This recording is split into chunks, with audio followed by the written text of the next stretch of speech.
The observation deck of the Deep Space Research Station felt impossibly quiet.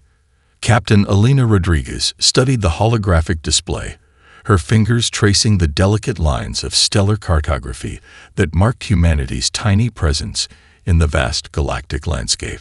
Outside the reinforced windows, countless stars glimmered with indifferent beauty, each one a reminder of how small they truly were. Humanity had been pushing against the boundaries of known space for decades, but the established galactic powers treated them like curious children. Tolerated, rarely respected. The Xerexian Concordance, the most dominant civilization in this sector, had made their contempt abundantly clear during recent diplomatic exchanges. Their massive data archives contained exactly 3 paragraphs about human civilization, each more dismissive than the last. Elena remembered the briefing from 6 months ago. The senior diplomatic corps had presented a grim assessment. Humanity was considered a developing species, which was bureaucratic code for not worth serious consideration. Their technological achievements were seen as primitive, their social structures chaotic, their ambitions laughable. But Elena knew something the galactic archives didn't capture. Humanity's greatest strength had always been its ability to transform limitations into opportunities. The research station hummed with quiet activity. Technicians moved between holographic displays, their movements suggesting a depth of concentration that went beyond routine monitoring. This wasn't just another outpost, it was humanity's forward observation point, a testament to their relentless drive to understand and explore. A soft chime interrupted her thoughts. The quantum communication array, a prototype system that most alien civilizations considered experimental and unreliable, had detected something unusual. Elena leaned closer to the display, her augmented neural interface parsing complex data streams faster than any traditional computer system could manage. The incoming signal was unlike anything in the known communication protocols. It didn't match the Xerexian communication patterns, nor those of the dozen other spacefaring civilizations humanity had encountered. This was something different, something new. "Computer," she spoke softly. "Isolate and analyze the anomalous signal." The station's advanced system, a marvel of human engineering that combined quantum computing with adaptive learning algorithms, began processing the data. Streams of information danced across multiple holographic interfaces, creating complex patterns that would look like chaos to an untrained eye. But Elena saw the underlying structure. Where others might see random noise, she recognized the potential for something extraordinary. Outside, the research station's external sensors began picking up gravitational disturbances. Something massive was approaching, something that didn't follow standard stellar movement patterns. The holographic displays flickered momentarily, a testament to the signal's unusual energy signature. Dr. Marcus Chen, the station's lead physicist, rushed into the observation deck. His augmented reality glasses displayed a rapid succession of mathematical equations and spectral analyses.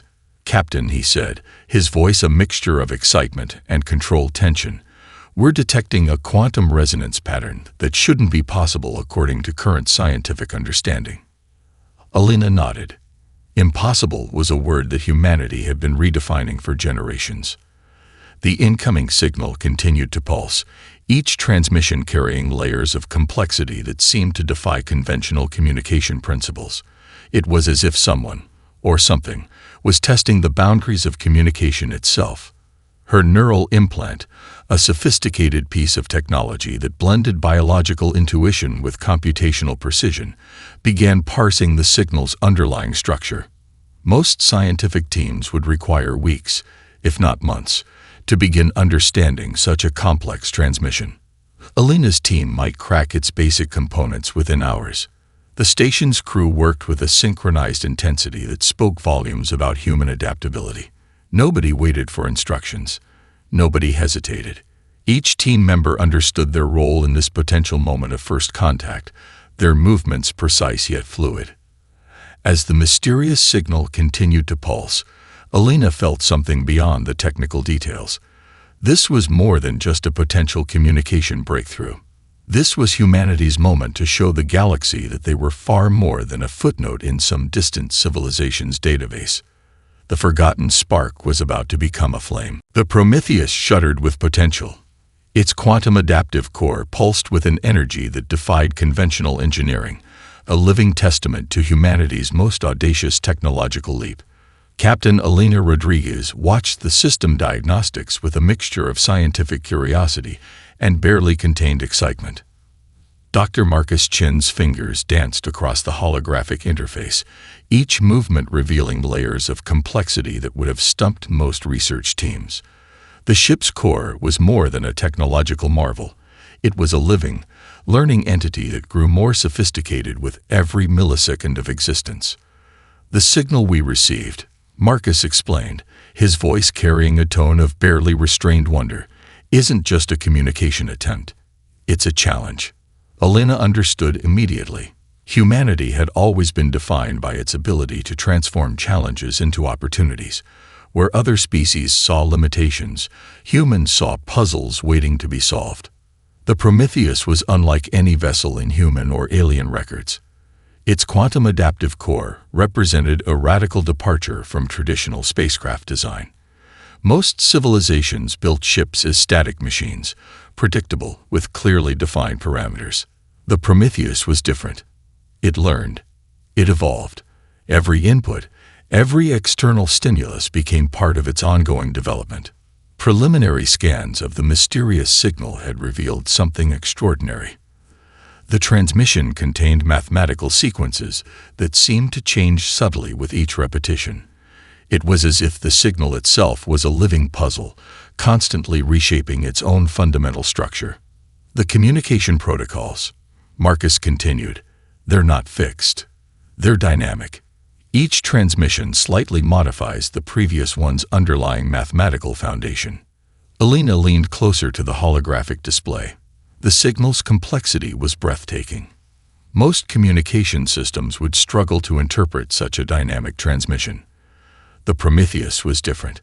Its quantum adaptive core began to map the signal's evolving patterns, creating predictive models that grew more accurate with each passing second. The ship's internal systems hummed with an almost organic intensity. Adaptive neural networks spread through its computational matrix like living tendrils, analyzing, understanding, preparing. Where traditional spacecraft would require weeks of careful analysis, the Prometheus was generating insights in real time. A warning indicator flashed on the primary display. External sensors detected massive energy fluctuations approaching their position.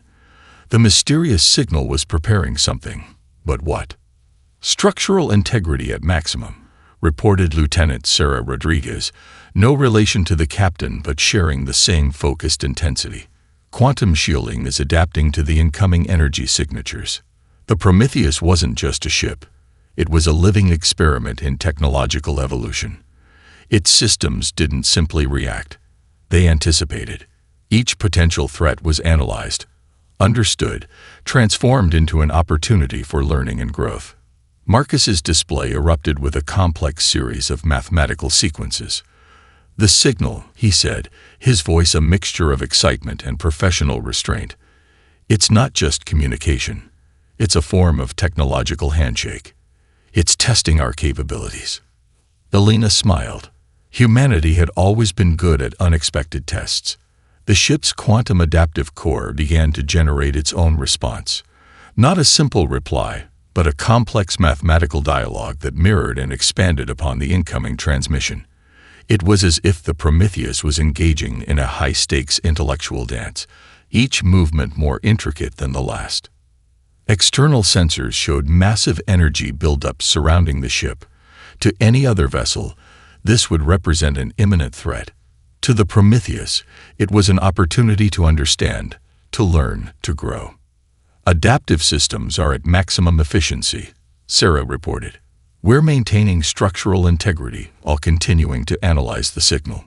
The mysterious transmission continued to pulse, each iteration more complex than the last. Most communication systems would have collapsed under such intense dynamic input. The Prometheus adapted, its quantum adaptive core reshaping itself with each new piece of information.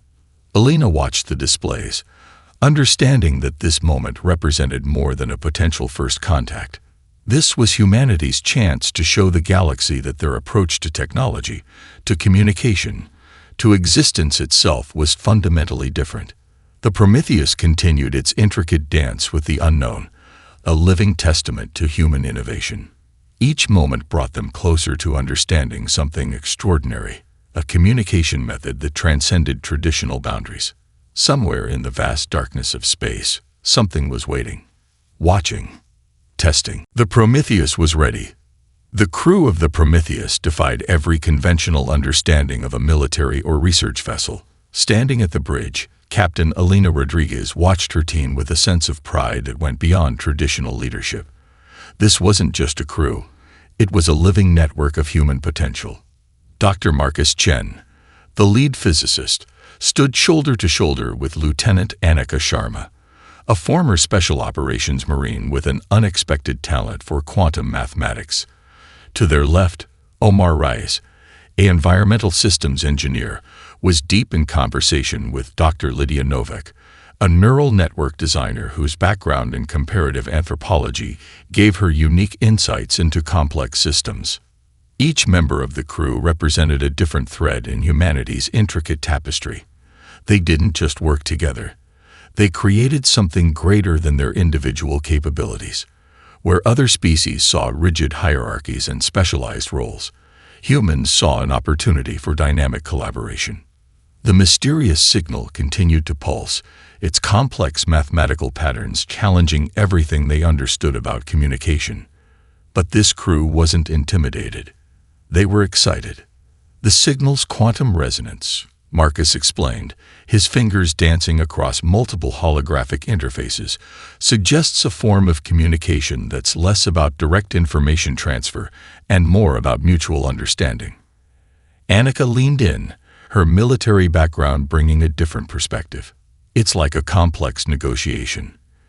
Each transmission is both a question and a potential answer.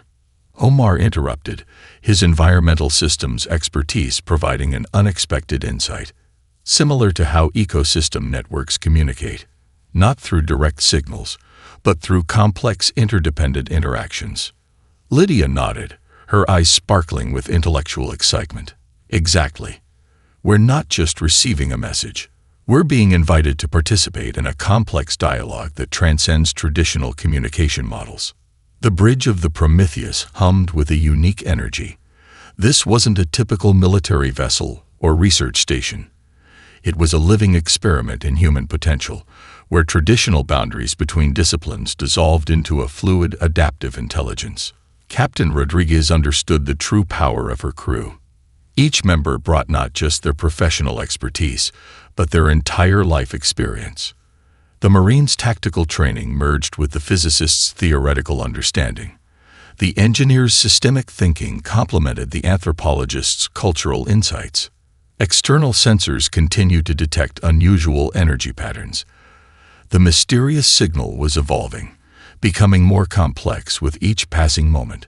Where other species might panic or retreat, the Prometheus crew saw an invitation to understand something profound. We're dealing with a communication method that's more like a collaborative problem-solving exercise, Lydia suggested. Each transmission is a test, but also an opportunity for mutual growth. Marcus pulled up a complex holographic model showing the signal's evolving mathematical structure. Look at how the communication patterns change. It's not random. It's adaptive. Each transmission learns from the previous interaction. Annika's military training saw something different. It's like a complex tactical negotiation. Each move is both a defensive strategy and an invitation for deeper engagement. The crew worked with a synchronicity that would seem impossible to outside observers. Information flowed between them not through formal communication channels, but through a complex network of shared understanding. A raised eyebrow, a subtle gesture, a quick sketch on a holographic interface. Each became part of their collective intelligence. Omar suddenly connected an unexpected dot. The signal's quantum resonance. It reminds me of how complex ecosystems maintain balance, not through direct control, but through adaptive interactions. Lydia's eyes widened. A communication method that's more about mutual understanding than information transfer. We're not just receiving a message. We're being invited to participate in a dialogue that transcends our current understanding. Captain Rodriguez watched her crew with a sense of profound appreciation. This was humanity's true strength. Not advanced technology, not military might, but the ability to create unexpected connections, to see patterns where others saw chaos, to transform challenges into opportunities for growth. The mysterious signal continued to pulse. Each transmission was an invitation, a challenge, a possibility. The Prometheus was ready to answer. News of the Prometheus spread through human settlements like wildfire. It wasn't a traditional communication network. It was something far more organic and unpredictable. From the deep space mining colonies of the Kuiper Belt to the research outposts orbiting distant exoplanets, humanity's most innovative minds began to connect in ways no centralized system could comprehend. Dr. Elena Rodriguez's communication had been brief, almost cryptic, just a series of mathematical sequences and a single line of context. Prepare for an unprecedented challenge. But that was enough. Humanity's most brilliant minds didn't need elaborate instructions. They understood the invitation. On Europa's underground research base, Dr. Camille Edenuga finished analyzing the transmission within hours of receiving it. His team of geological engineers and quantum physicists had been working on adaptive communication technologies for years. Where other species saw isolated research projects, they saw a living, breathing network of potential. Halfway across the solar system, the asteroid mining collective led by Captain Maria Gonzalez received the same transmission. Their communication network was already unlike anything in known space, a decentralized system of independent operators who shared information through complex, encrypted channels that defied traditional understanding. Each human settlement became a node in a living, breathing network of resistance and exploration. They didn't wait for central command. They didn't seek approval. They simply began to work, to analyze, to understand. In the orbital labs of New Singapore, a team of neurological researchers led by Dr. Lin Wei started mapping the transmission's quantum signatures. Their approach was brilliantly unconventional. They didn't just analyze the signal. They began to create resonance patterns that could potentially interact with its complex mathematical structure. The mining colonies of the Kuiper Belt added their own unique perspective. Their adaptive communication systems, developed to handle the extreme isolation of deep space operations, provided unprecedented insights into complex, long-distance information transfer. A research station near Proxima Centauri began running simultaneous simulation models. Hundreds of independent teams worked in parallel, each approaching the mysterious transmission from a completely different angle. Where a centralized system would struggle with such diverse approaches, human networks thrived on this complexity. Captain Gonzalez's mining collective contributed something unexpected. Their deep space communication protocols, developed to handle the unpredictable nature of asteroid mining, provided a unique approach to understanding the signal's adaptive nature. Dr. Edenuga's team on Europa discovered something extraordinary. The transmission's quantum signatures suggested a form of communication that was less about sending information and more about creating a shared understanding. It was alive, dynamic, constantly evolving. The human settlements didn't just analyze the transmission. They began to create their own response, a complex, distributed network of understanding that grew more sophisticated with each passing moment. On Mars, a group of linguists and quantum mathematicians began developing translation protocols that went beyond traditional communication models. They weren't just trying to understand the message. They were preparing to engage in a dialogue that transcended current understanding of communication. The orbital labs of New Singapore created simulation models that mapped potential interaction scenarios. Each model was more complex than the last, creating a living, breathing network of potential responses. What emerged was unlike anything in known galactic history. a completely decentralized, adaptive network of human intelligence. No single point of control existed.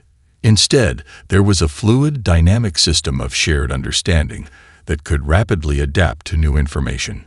Dr. Lin Wei's team discovered something profound. The transmission wasn't just a message.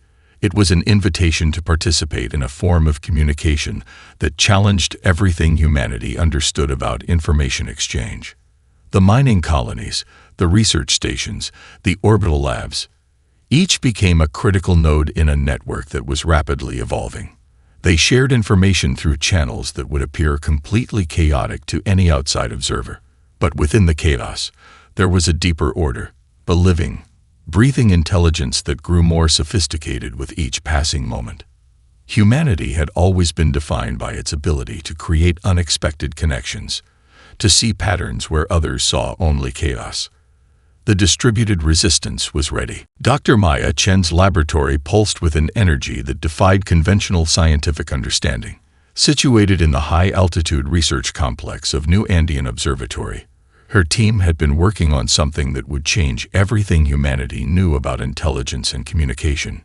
The breakthrough came not from a single moment of inspiration, but from years of collaborative research that merged neural networks, quantum computing, and a radical understanding of consciousness itself.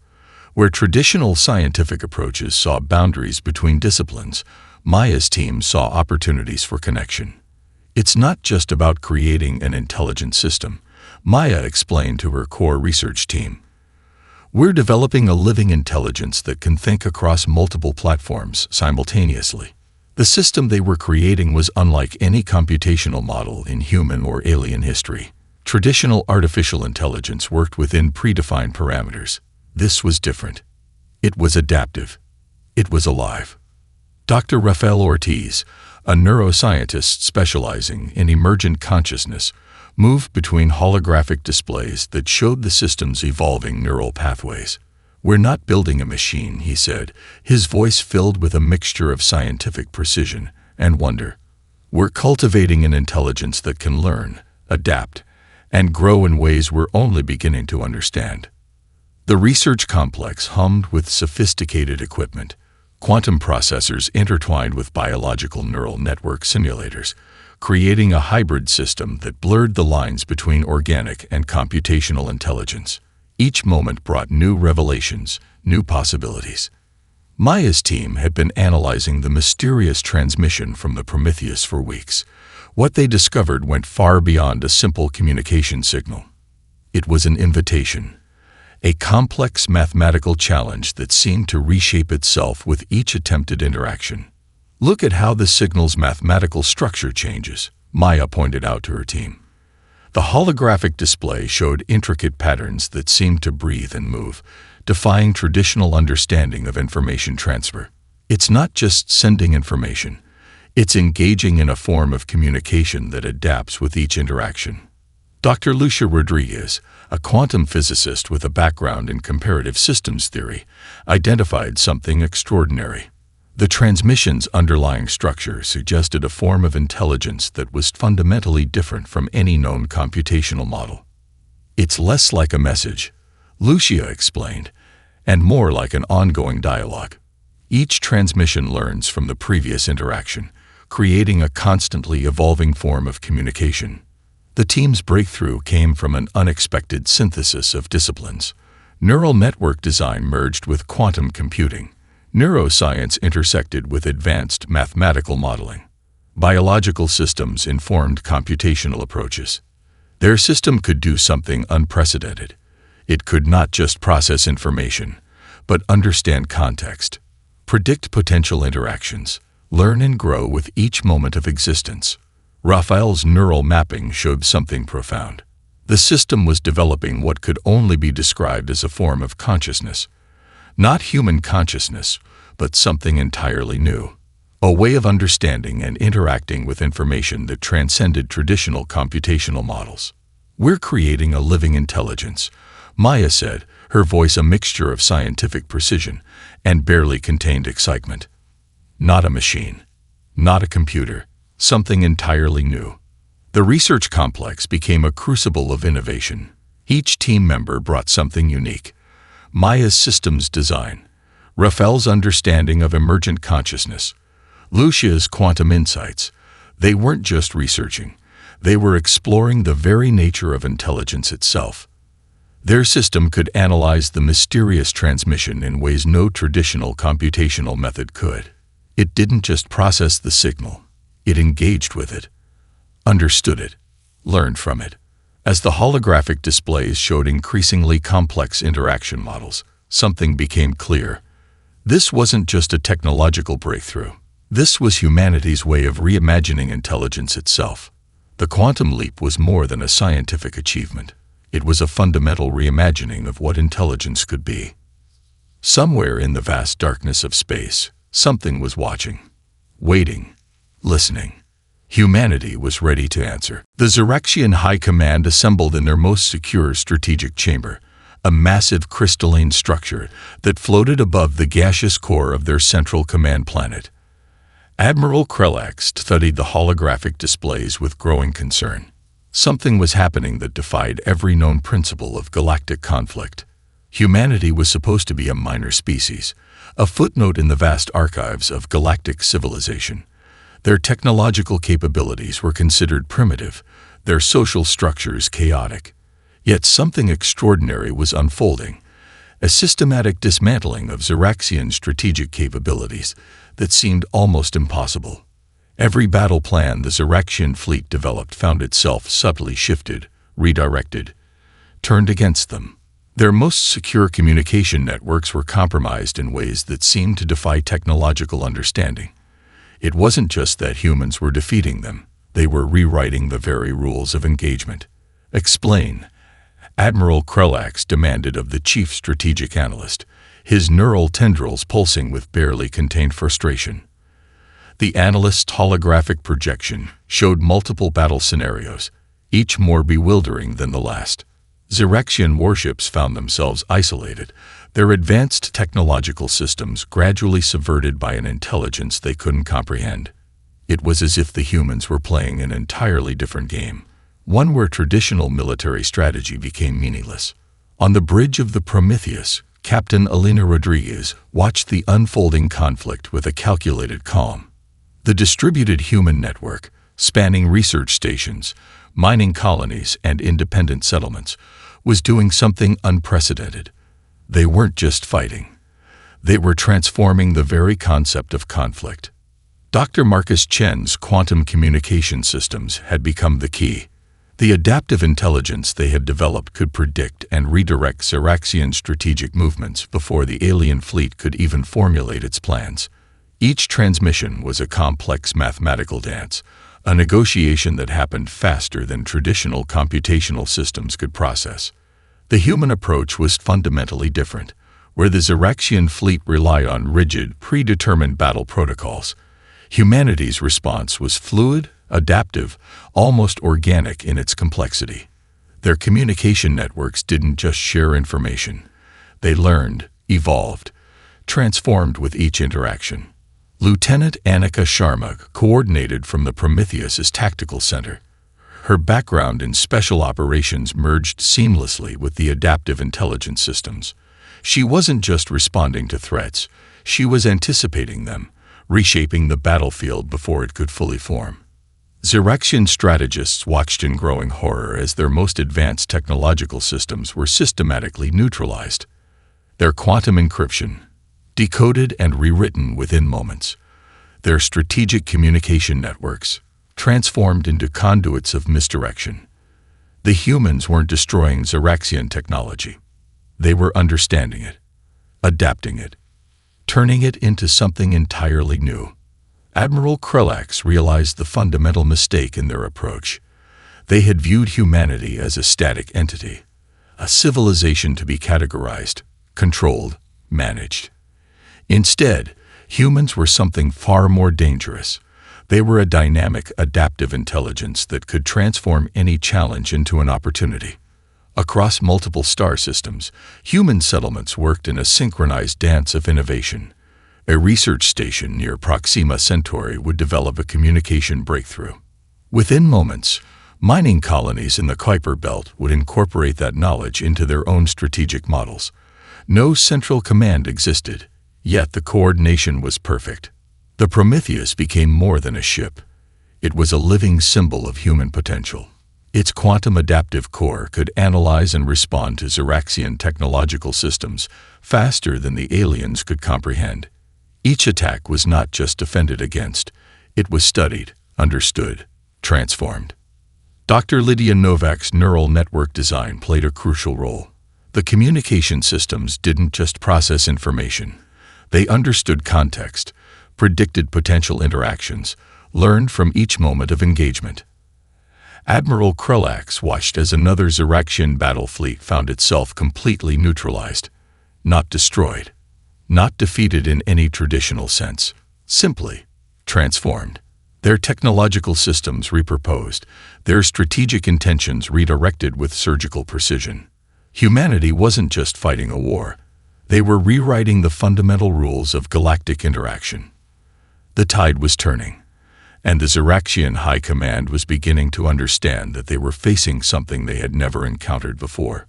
A truly adaptive intelligence. The diplomatic chamber hung in absolute silence.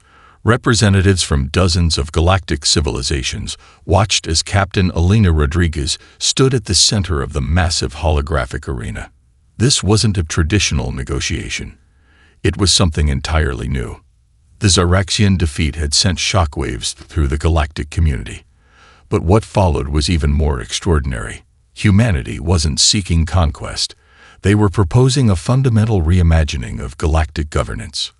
"We're not here to replace existing systems," Alina began, her voice calm and precise. "We're here to propose a new approach to cooperation."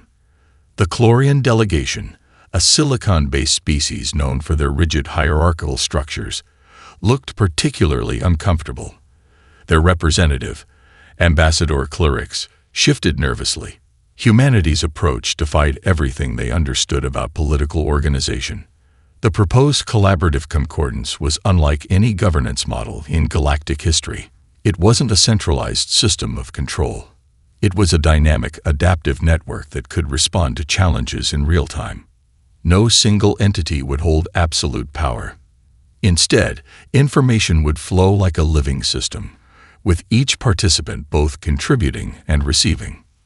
Dr. Marcus Chen stood beside Alina, presenting complex holographic models that showed the proposed communication networks. Where traditional diplomatic systems saw fixed boundaries, this model showed fluid, adaptive connections. Potential conflicts could be identified and resolved before they could escalate. The Corvin delegates, a species known for their advanced computational capabilities, leaned forward with intense interest. Their lead negotiator, Representative Zora, spoke first. "Your proposal suggests a level of systemic flexibility that challenges our entire understanding of governance." Alina smiled. "Exactly. We're not proposing a solution. We're proposing a method of continuous adaptation." The diplomatic arena became a showcase of human potential. Each presentation demonstrated how their approach could transform existing galactic challenges. Resource allocation, conflict resolution, technological exchange, everything could be reimagined. Dr. Lydia Novak presented a breakthrough in cross-species communication technologies. The system they had developed could create translation protocols that went beyond simple language conversion. It could capture context, emotional nuance, cultural subtleties that traditional translation methods missed entirely. The quantum collaborative network they proposed was revolutionary. It wasn't just a communication system. It was a living, breathing platform of mutual understanding. Each participant could contribute and receive information in a way that respected individual autonomy while creating a collective intelligence. Ambassador Clorix of the Chlorian delegation raised a critical question. How do you prevent manipulation? How do you ensure individual species maintain their sovereignty? Marcus stepped forward, displaying a complex holographic model. The system is designed with multiple layers of adaptive protection. It doesn't centralize power. It distributes it. Each participant has equal capacity to contribute, verify, and challenge information. The diplomatic chamber began to shift. What had started as a defensive posture for most alien civilizations was transforming into genuine curiosity. Humanity wasn't proposing conquest. They were offering a new way of understanding cooperation. Representative Zara from the Corvin delegation made a surprising declaration. Your proposal doesn't just solve current challenges. It creates a framework for addressing challenges we haven't even conceived yet. Elena understood the profound nature of their proposal. This wasn't about human dominance. It was about creating a system that could adapt, grow, and respond to the complex challenges of a diverse galactic community. The proposed collaborative concordance would have no permanent leaders, no fixed hierarchies. Instead, it would be a dynamic network where leadership and contribution could emerge from any participant. Challenges would be addressed through collective intelligence, not through rigid command structures. As the negotiations continued, something extraordinary happened. The alien representatives began to see beyond their initial skepticism. This wasn't a human power grab. This was an invitation to reimagine galactic interaction itself. The diplomatic arena became a crucible of possibility. Humanity had done something unprecedented. They had transformed a potential conflict into an opportunity for mutual growth. The stars themselves seemed to hold their breath, waiting to see what would emerge. Captain Elena Rodriguez stood on the observation deck of the Prometheus, watching the vast expanse of stars that stretched beyond human comprehension. The ship had become more than a vessel. It was a symbol of humanity's unexpected journey. 5 years had passed since the extraordinary events that transformed galactic civilization. The collaborative concordance was no longer a radical proposal, but a living, breathing reality that continued to evolve with each passing moment. Dr. Marcus Chen joined her, his neural implants softly humming with the continuous flow of information from research stations across multiple star systems. "We're still learning," he said, his voice filled with a sense of wonder that had never diminished. The transformation hadn't been about conquest. It had been about understanding. Humanity had discovered something profound, that true potential lies not in controlling others, but in creating systems that allow for continuous growth and mutual understanding. The Prometheus itself had become a living testament to this principle.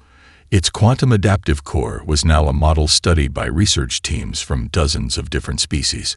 What had begun as an experimental vessel was now a symbol of a new approach to technological and social development. Elena remembered the early days of the conflict with the Xeraxian Empire. What seemed like an impossible challenge had become an opportunity for fundamental reimagining. They hadn't defeated the Xeraxians in a traditional sense. They had invited them, and every other species, to see the potential of a different way of existing. The communication networks they had developed continued to evolve.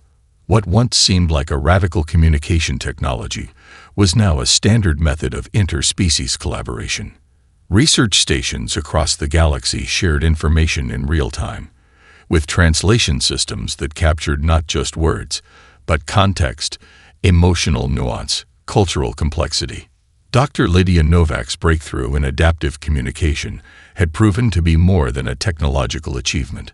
It was a new way of understanding intelligence itself. The systems they had developed could learn, adapt, grow in ways that challenged every previous understanding of computation and communication. "We're still just beginning," Marcus said, looking out at the stars. The phrase had become something of a mantra among human researchers and explorers. The collaborative concordance had transformed galactic civilization. Resource conflicts that had lasted for centuries found peaceful resolution.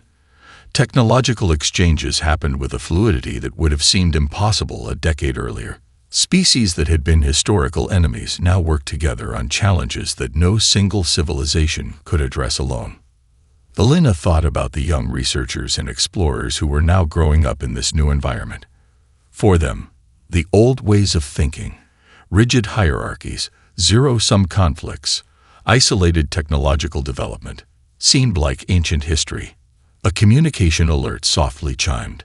Incoming data from a research station near the galactic rim suggested a potential breakthrough in understanding quantum entanglement. The message was simultaneously a research report, an invitation for collaboration, and an expression of collective excitement. The Prometheus continued to serve as a mobile research platform, a diplomatic vessel, and a living symbol of human potential. Its quantum adaptive core had become a model for technological development across multiple species.